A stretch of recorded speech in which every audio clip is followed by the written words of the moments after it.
Bismillahirrahmanirrahim. Alhamdulillah. Nahmaduhu wa nusallimu ala rasulil karim, amma ba'du. Bismillahirrahmanirrahim.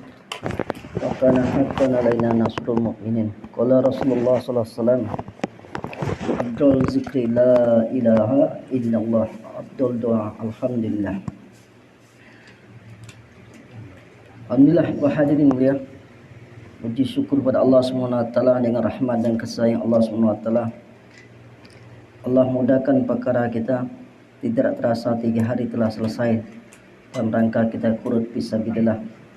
Inilah waktu yang sangat berharga dalam kehidupan kita. Suatu saat kita akan berhujah, minta kepada Allah, minta tolong pada Allah supaya diterima 3 hari kita di hadapan Allah, sehingga jadi amal ibadah kita akan menolong kita.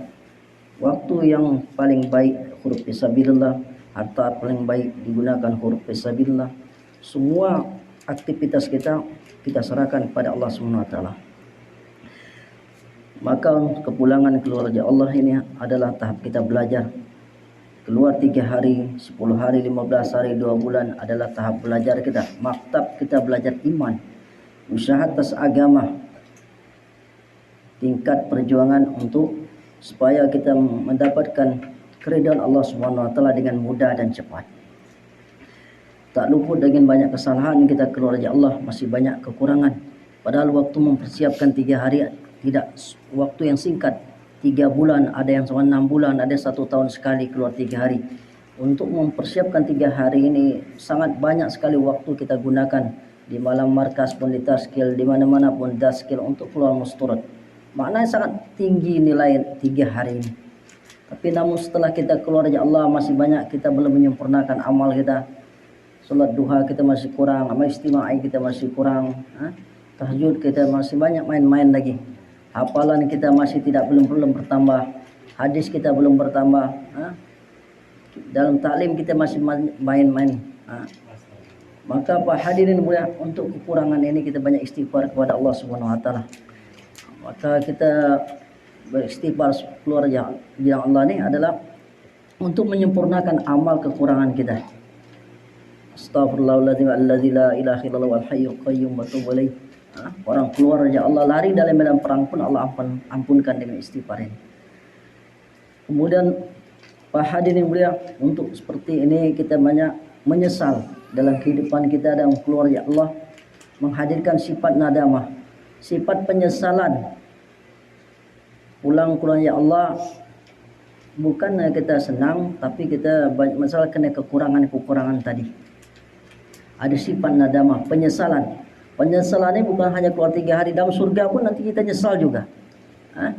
Kenapa saya tidak keluar 4 bulan? Kenapa saya tidak keluar 15 hari tiap tahun? Sampai saya tidak ujian nisab? Kenapa saya tidak sungguh-sungguh keluar dari Allah? Walaupun kita keluar 3 hari, nanti makom kita berbeda di akhirat. Walaupun 3 hari, karena dia sungguh-sungguh, amal istimai sungguh-sungguh. Beda tasbihat dua, berbeda di akhirat nanti. Nanti kita kaget, kami keluar sama-sama 3 hari sama-sama, keluar 10 hari sama-sama, 40 hari sama-sama, 4 bulan juga sama-sama kalau rijalnya. Nanti kok beda kita di surga? Pas dibukakan bentang nilai amal, dia 4 bulan main-main, keluar 3 hari musturot, masih banyak begagil. Walaupun sama tingkat pengorbanan, dan nanti kalau kita tidak sungguh-sungguh, Allah nilai sesuai dengan sungguhnya.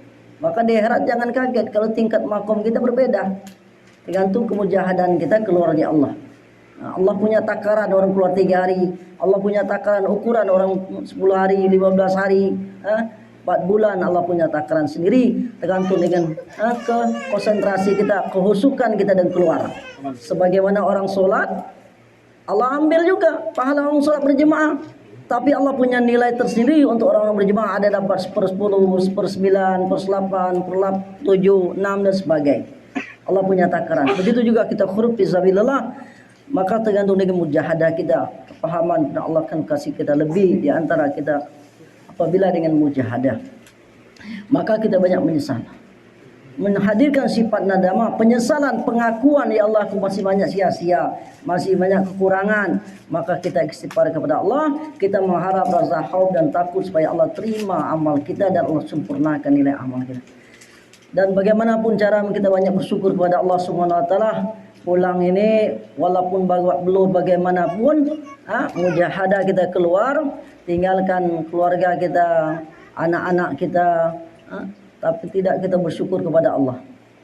Kita masih dipakai Allah. Allah masih pilih kita dalam kerja dakwah.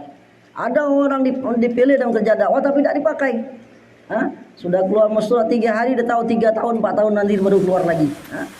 Dipilih jadi jemaah, jadi da'iyah, tapi tidak dipakai. Kalau PNS itu dipilih jadi PNS tapi tidak punya pekerjaan di kantor. Maka kita bersyukur masih Allah pakai keluar 3 hari. Hendaklah keluar 3 hari ini kita ingatkan 3 bulan sekali. Kemudian kita pulang ini luruskan niat kita, bukan hanya bersantai tapi kita keluar 3 hari latihan. Kerja sesungguhnya adalah di rumah kita. Kerja kita mustarat adalah medannya di rumah. Tanda orang dapat maksud keluar ini, dia tuh 2 poin saja. Pertama dia betah di dalam rumah, kedua dia hidup amalan dalam rumah. Maka kalau kita masih banyak keluyuran, kita berusaha dibetah-betahkan dalam rumah. Walaupun rumah kita tidak seperti istana, maka kita betah-betahkan di dalam rumah. Karena perempuan apabila keluar rumah, dia telah membawa fitnah-fitnah. Fitnah. Jangankan dia buka aurat, orang bercadar pun menjadi fitnah. Yang menggodanya bukan orang sembarangan, orang berjanggut juga menggodanya. Sama fitnah, cuma berubah sampul saja. Ada orang yang sembarangan, ada yang pakai berjanggut juga menggodanya. Mudah hanya berganti sampul saja. Setan ini baca menggoda kita, menggoda kita. Maka kita betah-betahkan di dalam rumah perempuan. Tanda orang dapat masuk keluar, 2 saja keberhasilannya yang nampak secara zahir, yaitu dia tuh sering dalam rumah, betah dalam rumah. Kedua, hidup amalan dalam rumah. Apa amalan dalam rumah? Yaitu ada ta'lim wa ta'lum, dalam rumahnya ada kitabi, amalan kitab dalam rumah dia, halakoh Qur'annya, ada 6 zakar, 6 sifatnya, ada tazkirnya, ada musyawarahnya. Maka kita buatkan. Kalau kita tidak buat, kita tidak tahu perkembangan makomi suami kita. Suami kita silaturahmi kemana. Dengan musyawarah di rumah kita tahu, ibu-ibu akan tahu apa pekerjaan suami kita. Hari ini silaturahmi ke rumah siapa, hari ini kunjungan ke rumah siapa. Dari musyawarah harian itu kita akan tahu perkembangan suami kita di luar rumah. Kita tahu orang baru pindah dekat rumah kita dengan dari suami kita. Oh, laporan dari rumah, ini ada orang pindah baru nih. Anaknya 2, sudah gede semua. Ini target kita, taklim masyurut. Catat, ibu-ibu hendaklah di rumah juga punya data di kampung kita. Dari mana dapat? Dari suami kita. Supaya musyawarah harian kita hidup, maka kita catat data.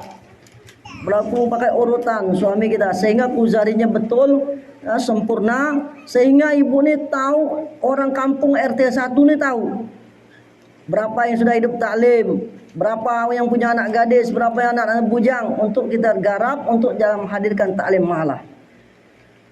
Tadi kita silaturahmi ke rumah Haji Ali, dia kuzari, subhanallah. Ini asbab taklim masyurut, tidak hidup mahala.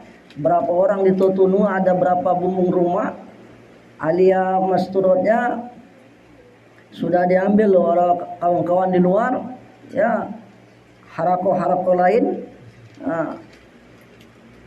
Mereka lah mulai menyuntik dari keluarganya tentang jemaah tabligh. Ini Muzari. Maka penting sekali taklim mahala mustur dari anak SMP mulai kita undang supaya mengenalkan usaha dakwah.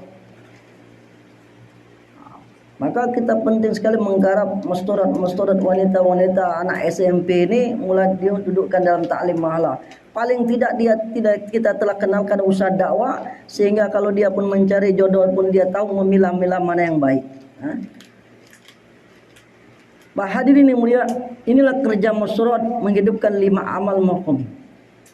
Dan bagaimana kita dalam amal maqami akan terbentuk, orang di dalam rumah akan terbentuk menjadi seorang abidah, Di dalam rumah. Tidak ada dikatakan ahli ibadah itu di luar rumah, tidak ada. Ahli ibadah tapi di dalam luar rumah tidak ada. Orang ahli ibadah itu pasti dalam ruangan. Ahli ibadah itu dalam ruangan, dalam mihrabnya. Ahli ibadah. Muta'lim, menghidupkan amal-amal ta'lim di rumah dia, suasana 24 jam, suasana agama. Baca hadis, maka kita seolah-olah dinasihati oleh Allah dan Nabi langsung dengan kita buat taklim.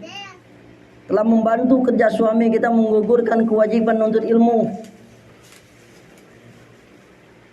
Wajib menuntut ilmu hukumnya, maka kita hidupkan taklim wajib hukumnya menuntut ilmu kata Allah, kata Nabi. Baik laki-laki maupun tua maupun muda maupun anak-anak.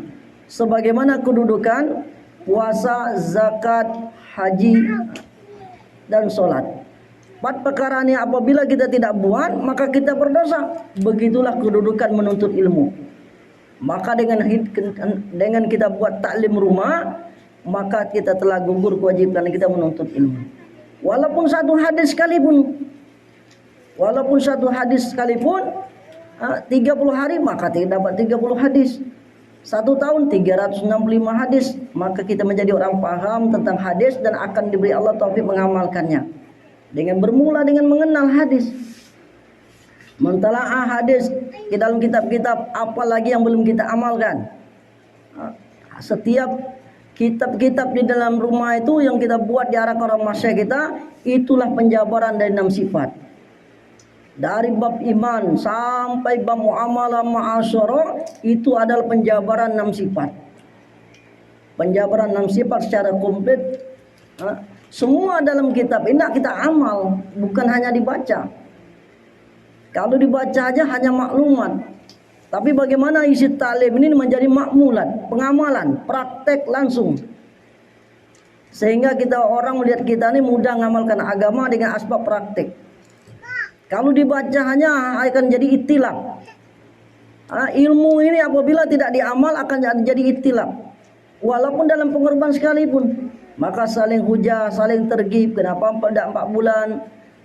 Kenapa tidak istiqomah? Sehingga jadi itilaf pertengkaran. Kenapa? Karena tidak diamalkan. Ilmu apabila tidak amal akan terjadi itilaf, tidak bisa dihindarkan.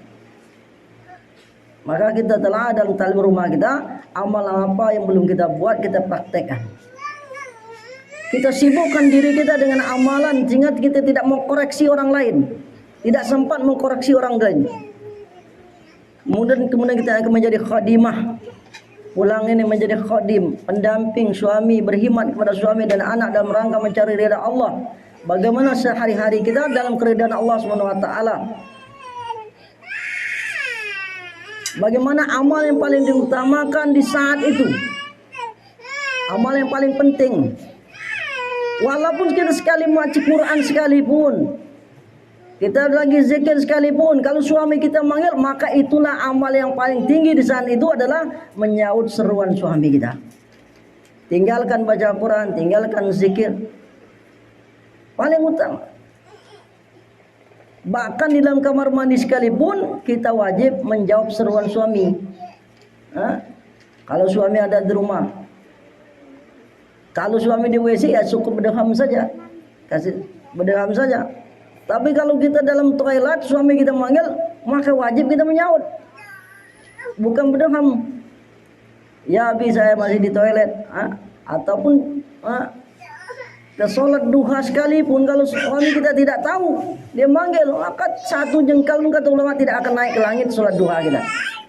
Maka kalau kita suami kita di dalam rumah, kalau kita mau buat amalan yang fardi, kasih tahu suami kita. Mau zikir, mau baca Al-Quran, mau masuk toilet, kalau suami kita di rumah kasih tahu, sehingga tidak manggil-manggil kita.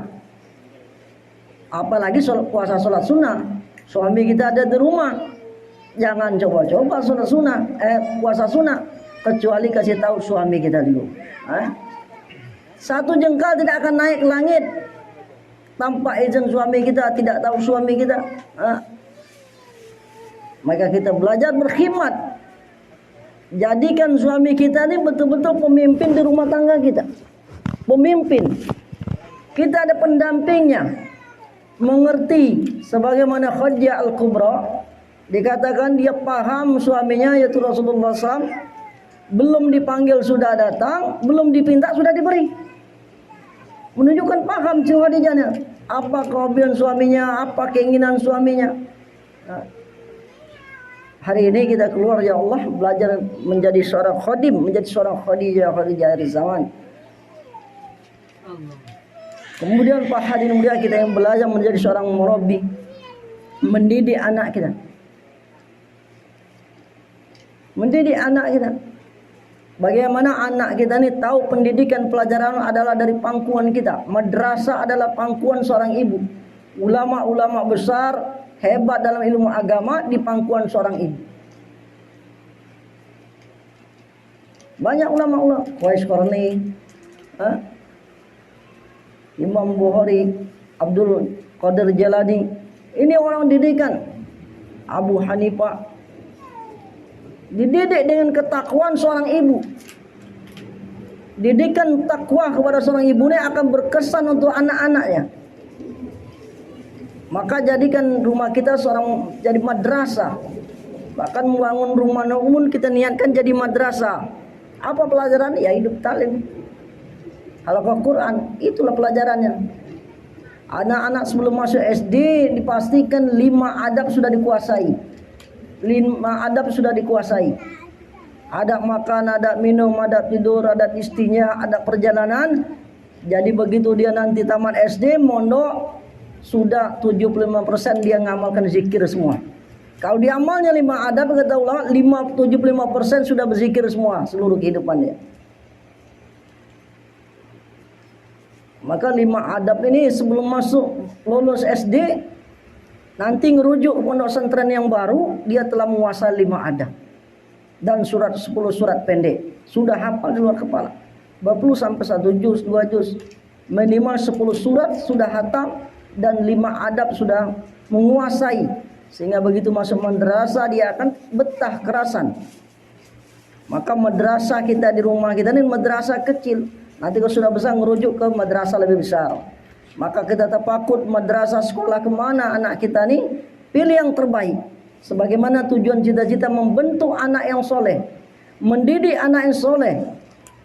Mendidik anak soleh adalah fardu ain kata ulama. Menjadikan anak hafiz alim adalah fardu kifayah. Penting mendidik anak soleh. Sebagaimana cita-cita awal. Jangan sampai cita-cita punya anak soleh, tapi pas memberi pendidikan bukan arahan anak soleh. Arahan anak salah. Sekolah-sekolah yang tidak kenal agama. Maka kita arahkan tafakkur sekolah yang mana yang mengarah kebaikan. Kalau masuk sekolah tanya betul Pak, sekolah ini ada guru yang rokok dah. Kalau ada guru yang ngerokok jangan masukkan ke situ. Nanti anak kita akan pandai-pandai belajar ngerokok juga. Tanya juga ini guru-gurunya ada yang bertunang enggak? Kalau anak kita di sekolah situ makin nanti anak kita bertunang juga. Maka pondokkan di madrasah. Di situ ustadznya tidak ada yang ngerokok, ustadznya tidak ada yang bertunang. Mereka nikah sebagaimana syar'i, taruh dan sebagainya, mengenalkan agama. Sehingga anak kita akan mencontoh. Karena agama ini cepat sekali dipahami dengan mencontoh.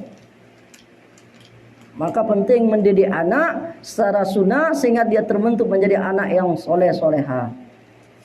Target kita, jadikan rumah kita suasana 24 jam, suasana agama. Maka agama akan mudah dipahami dengan ada suasana agama. Kemudian Pak hadirin ini ya, jadi anak ajarkan sholat. Umur 7 tahun, 10 tahun dipisahkan dari tempat tidurnya. Kalau dia tidak sholat, boleh kita pukul. Ada 3 tempat dipukul untuk anak nih, telapak tangannya, betisnya atau punggungnya. Tak boleh mukul anak muka. Nabi melaknat orang memukul muka binatang. Dalam sedekah dikatakan Nabi melaknat orang memukul muka binatang. Apalagi muka manusia. Muka binatang saja dipukul dilaknat oleh Nabi. Apalagi muka manusia. pemukulan pengajaran, mengingatkan bahwa mereka salah, ditegur langsung. Didik anak kita secara sunnah, mengenalkan agama, kalau yang betul itu betul, kalau salah salah, dan kita hentikan supaya anak kita jangan sekali kelihatan anak berbohong. Ini penting, ajarkan anak kejujuran, akhlak yang baik ditanam. Kalau anak melakukan kebohongan, ini harus pelajaran yang sangat keras. Penting sekali mendidik anak jujur, jangan bohong. Walaupun dia melakukan kesalahan, tidak masalah, tapi dia jangan berbohong. Berbohong ini adalah dikatakan ahli neraka. Dalam hadis, orang yang berdusta itu tidak akan menjadi ahli surga. Maka Pak Hadirin yang mulia, ajar anak kita dengan didikan yang paling baik, terbaik. Kemudian Pak Hadirin yang mulia, kita pulang ini bagaimana menjadi seorang ahli ibadah.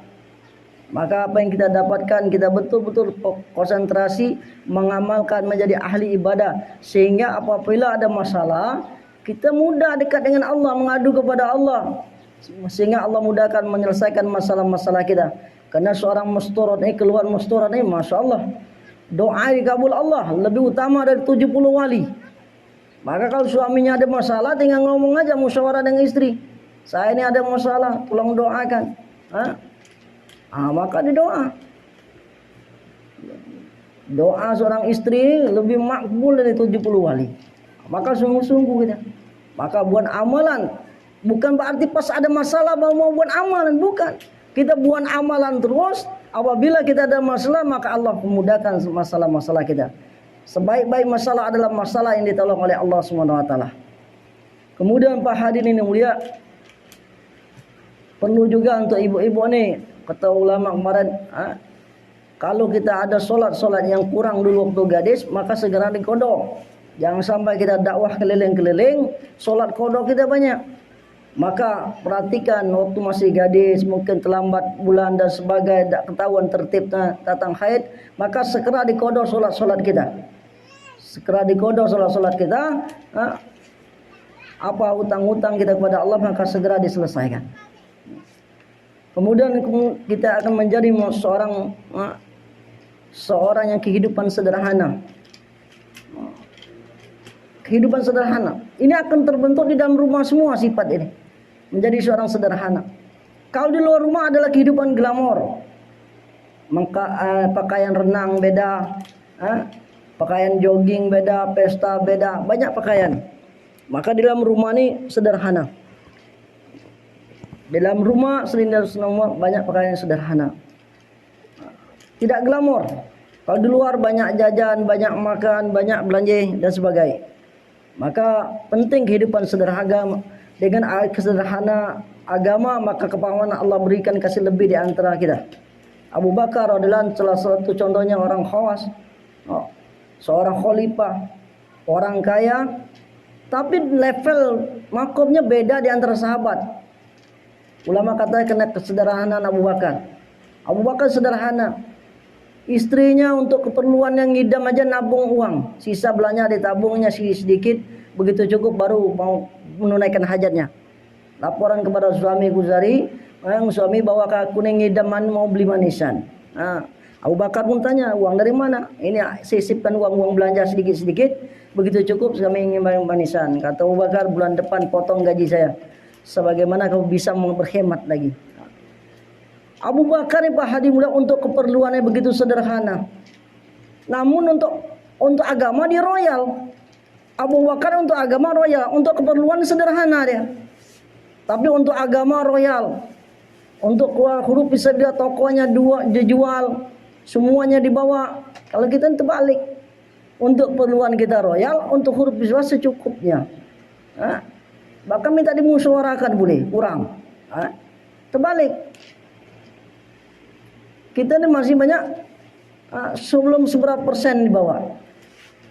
Maka kita masih keluar dekat-dekat, masih banyak keperluan, anak pondok lah, macam-macam. Anak mau sekolah lah, alasan kita. Kalau Abu Bakar ini untuk maksud dakwah, untuk maksud agama, royal ya. Untuk takaza agama dijualnya di tokonya, ontanya dijual.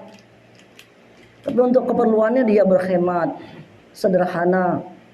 Maka ini bukan hanya kita baca saja kisah Abu Bakar, Pak, nak praktek juga. Nak praktek juga. Karena yang bisa namakut kita ini kita sendiri. Tim taskil pacak kita napusi, tipu muslihat. Tapi yang bisa namakut kita ini kita sendiri. Mau ke negeri jauh, mau surat 2 IP, kita yang tahu keadaan kita. Maka Pak hadirin yang mulia, kita buatkan amal.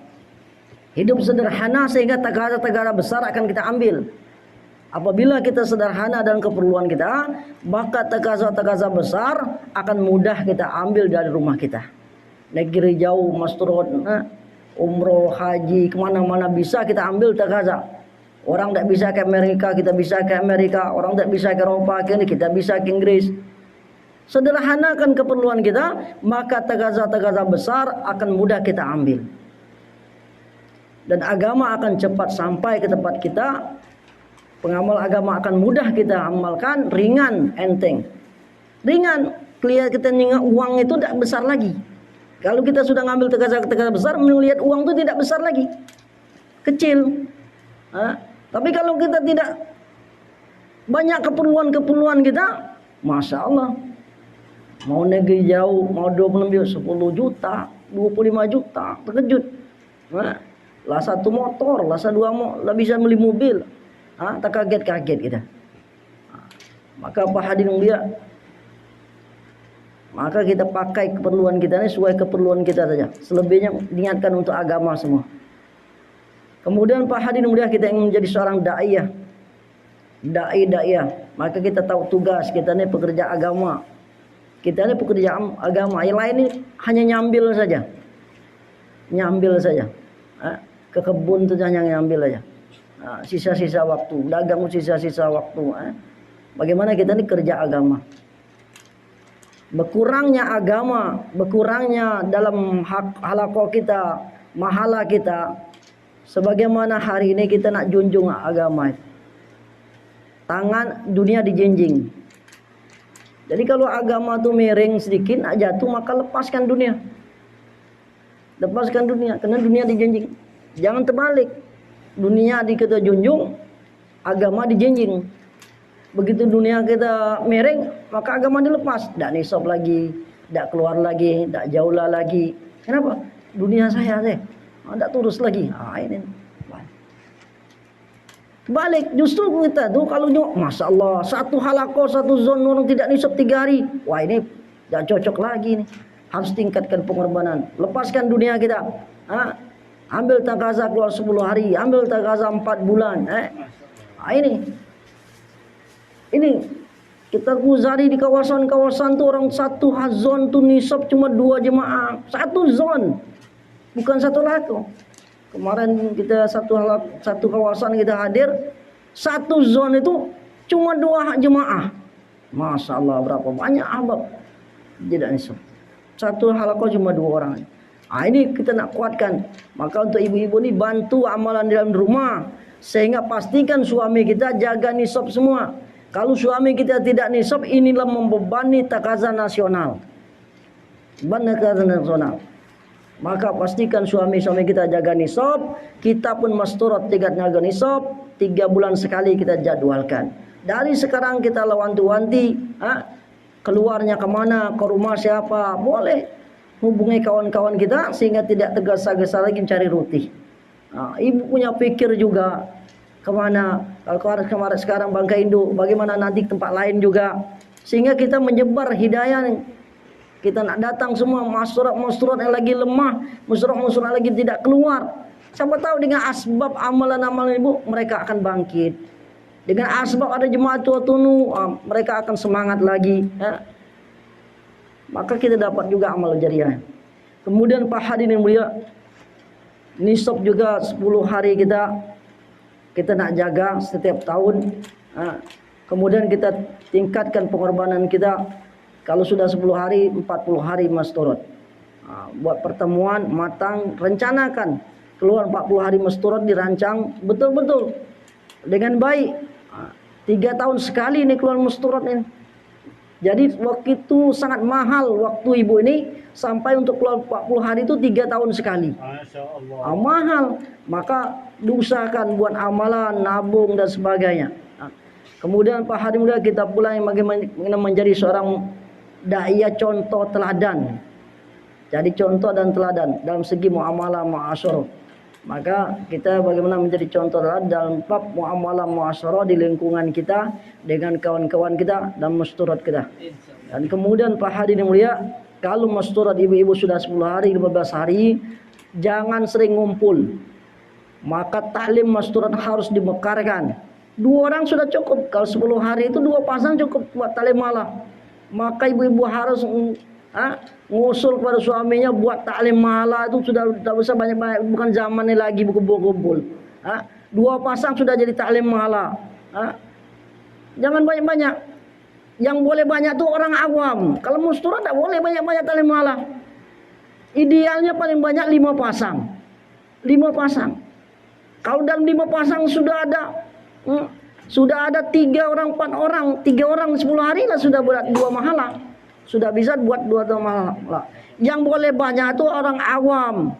Orang awam boleh banyak-banyak, 10 orang, 20 orang, 30 orang awam yang belum keluar, supaya hidup taklim rumah mereka. Kalau masturat jangan banyak-banyak. Kalau sudah 10 hari 2 pasang sudah 1 mahala taklim masturat. Sehingga kita tidak ada itilaf dalam masturat ini, kerja masturat ini.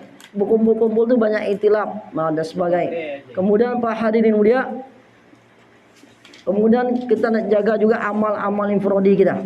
Amal infrodi kita nak kita jaga dan kita tingkatkan, baik zikir kita, wirid kita, sedekah kita, tahajud kita, duha kita, dan terlebih lagi ada seorang masturat jaga pandangan dan tunduk pandangan. Jaga pandangan, tunduk pandangan. Ini sangat penting sekali. Ini. Kemudian Pak Hadirin mulia, dan kita siapkan juga rumah kita untuk menerima masturat. Jangan kita nak masuk rumah orang, rumah kita tidak mau terima.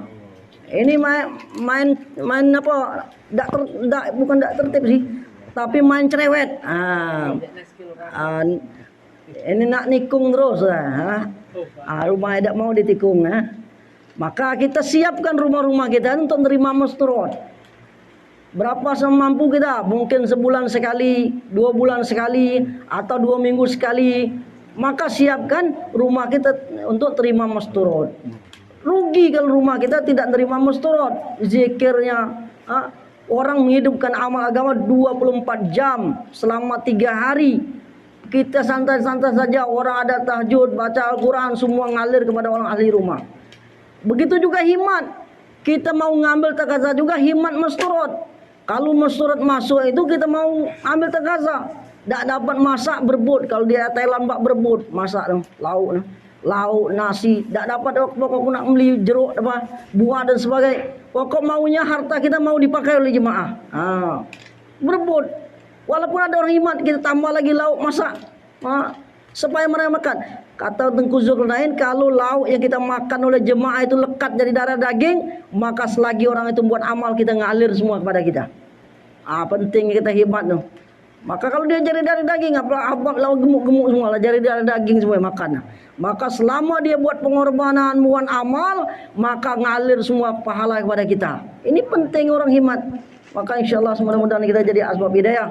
Dan hari ini malam musyawarah markas, kita insyaAllah semua hadir. A'udzubillahi minasyaitonirrajim. Bismillahirrahmanirrahim. Alhamdulillahirabbil alamin hamdan yafiqa bi mazida rabbana lakal hamdu yang bagi wajhal karim sultani. Allahumma shalli ala sayyidina Muhammad. Allahumma ighfir lana dzunubana wa liwalidina warhamhum kama syarah.